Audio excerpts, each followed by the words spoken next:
Que você tenha uma quinta-feira abençoada, uma quinta-feira produtiva, uma quinta-feira que vale a pena ser vivida. Que a palavra de Deus possa ser uma força para você hoje, um alimento. E a palavra de Deus hoje ela pode ser tanto um reconforto, uma bênção, como pode ser um problema. Depende de como eu vou vivê-la. Então vamos mergulhar na palavra e deixar que a palavra mergulhe dentro de nós, que ela entre em nós, que aí ela vai fazer um efeito fantástico. Em nome do Pai, do Filho e do Espírito Santo. Amém. Iluminai, Senhor, com a Tua palavra a nossa vida e fortalecei, Senhor, os nossos passos. Ó Espírito Santo, infundi em nós o ardor missionário para que possamos percorrer a terra seguindo os passos de Jesus. E fortalece nosso carisma de evangelizar com simplicidade e alegria e assim levar homens e mulheres ao coração amoroso de Deus Pai. A palavra de Deus de hoje diz assim, ó. Pedro aproximou-se de Jesus e perguntou: Senhor, quantas vezes devo perdoar o meu irmão que pecar contra mim? Até 7 vezes? Jesus respondeu: Não te digo até 7 vezes, mas até 70 vezes 7. Porque o reino do céu é como um rei que resolveu acertar contas com seus empregados. Quando começou o acerto, trouxeram a ele um que devia uma enorme fortuna. Como o empregado não tinha como que pagar, o patrão mandou que fosse vendido como escravo, junto com a mulher e os filhos, e tudo que possuía para pagar a dívida. O empregado, porém, caiu aos pés do patrão e prostrado suplicava: Dá-me um prazo e eu te pagarei tudo. Diante disso, o patrão teve compaixão. Soltou o empregado, perdoou a dívida. Ao sair dali, aquele empregado encontrou um de seus companheiros que devia apenas 100 moedas. Ele o agarrou e começou a sufocá-lo, dizendo: Paga-me o que deve. O companheiro, caindo aos seus pés, suplicava: Dá-me um prazo, eu te pagarei. Mas o empregado não quis saber disso. Mandou jogá-lo na prisão até que pagasse o que devia. Vendo o que aconteceu, os outros empregados ficaram muito tristes. Procuraram o patrão e contaram tudo. Então o patrão mandou chamá-lo e disse: Empregado perverso, eu te perdoei toda a dívida, porque tu me suplicastes. Não deverias tu também ter compaixão do teu companheiro, como eu tive de ti? E o patrão indignou-se e mandou entregar aquele empregado aos torturadores, até que pagasse toda a sua dívida.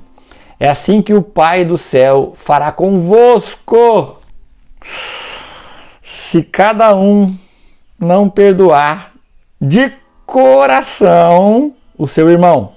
Ao terminar esse discurso, Jesus deixou a Galiléia e veio para o território da Judéia, além do Jordão. Irmãos e irmãs, amigos e amigas, que coisa, hein? Que coisa fantástica, coisa maravilhosa, mas ao mesmo tempo pode ser que coisa difícil. Sabe, vou dizer uma palavra para você que talvez possa te machucar, mas é assim, ó. Cristão católico que não perdoa não é cristão. Pode até ser na teoria, mas na prática não é cristão. Quem cristão católico que não perdoa não é cristão, não é católico, porque não está cumprindo a ordem de Jesus. Eu acho, eu desconfio que alguém tinha pisado no calo de Pedro já umas 2 ou 3 vezes. E ele já devia estar por aqui com alguém. Isso é interpretação minha, tá? Porque já aconteceu comigo algumas vezes, né? Não tem aquela pessoa que você fala assim... Não é? Você entendeu o que eu quis dizer, né? Eu não falei nada, mas você entendeu tudo. Pois bem, Pedro perguntou para Jesus: Quantas vezes eu devo perdoar meu irmão? 7 vezes?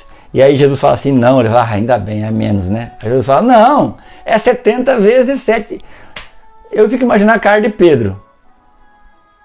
Olhar para um, olhar para o outro, aí fala assim: ai, como é que eu vou fazer com aquele fulano?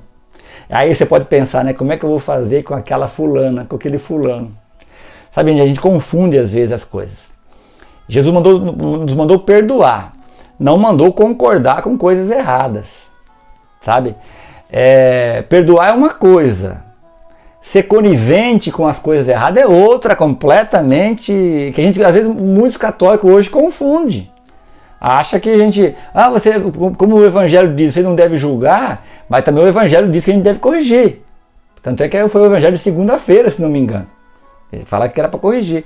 Então, quando eu perdoo a pessoa e não a atitude, não o que ele fez. Ou melhor, não o fato. Porque o fato, às vezes, é algo errado, a gente não pode concordar. Por exemplo, a pessoa cometeu um roubo, cometeu um assassinato, ele vai ter que cumprir as consequências disso, que aquela sociedade exige. Mas a pessoa não me deve mais nada. Jesus está falando assim, você tem que ser livre. Quando Jesus nos pede para perdoar, ele fala assim, o cristão não pode viver amarrado. Porque se eu não perdoo, quem tem uma mágoa de alguém, talvez você tenha uma mágoa de alguém, talvez você tenha alguma mágoa, talvez faz anos. Sabe, gente, eu conheço pessoas que a pessoa já até morreu, mas ele não esquece aquela palavra que ele falou aquele dia ele me humilhou, aquele dia a minha sogra, aquele dia o meu pai, a minha mãe, o meu irmão, meu marido, minha mulher, meu ex-marido, minha ex-mulher, sei lá quem fez isso, falou aquilo. E não consegue esquecer, lógico, não vai esquecer nunca, mas não consegue se libertar daquilo. Quando Jesus fala que a gente tem que perdoar sempre, Jesus fala assim, o cristão tem que ser livre sempre. O cristão não pode ficar preso a mágoas, a ressentimentos, tem que ser livre, tem que ser maior que isso. Jesus vai nos mostrar e dar o exemplo, ele vai pegar e vai perdoar aqueles que estavam crucificando ele. Jesus não estava aceitando aquilo como certo. Não estava dizendo, isso que estão fazendo aqui é certo. Não, eu estava mostrando para ele assim, eu sei do que qual que é a minha missão, e eu estou cumprindo a minha missão. Sabe, gente, quando eu perdoo, eu deixo a pessoa livre e eu me liberto também. Conheci uma pessoa que o pai matou a própria mãe e por anos carregou raiva e ódio do pai. Um dia resolveu praticar o perdão. Foi até o presídio onde o pai cumpria a pena e falou assim, olha, eu não concordo com o que você fez. O que você fez foi errado, por isso você está pagando por isso. Mas eu quero te dizer que eu te perdoo, você está livre, para mim você não deve mais nada. E diz essa pessoa para mim, ela disse isso em público, que ela saiu daquela prisão e ela percebeu que ela esteve lá junto com o pai durante todos esses anos. A partir daí se transformou. Um passarinho que voou, saiu da gaiola. Ela se libertou. Hoje, Jesus pergunta para você assim, quando é que vai decidir a perdoar? Se não consegue, pede ajuda para ele. Porque o perdão é uma decisão. O perdão não significa que você vai aceitar aquele fato. Não significa que você vai estar convivendo com aquela pessoa, abraçando, beijando, fazendo carinho, falando palavras bonitas. Não. O perdão é você falar para você está livre. Pode ir que você não me deve mais nada. Eu não vou te cobrar nada mais, não. É a sua consciência que vai te cobrar. Senhor Jesus, estendei vossas mãos sobre nós e nos ajude a perdoar de coração. Porque, Senhor, nós queremos ser livres, como o Senhor é livre. Nos abençoe, por favor, abençoe quem está nos ouvindo e dê a graça e a força disso. Em nome do Pai, do Filho e do Espírito Santo. Amém. Não esquece aí do joinha aí, clica aí no joinha, se inscreva se não é inscrito, evangelize, encaminhe isso, compartilhe, tá bom? Deus abençoe, tchau, muito obrigado.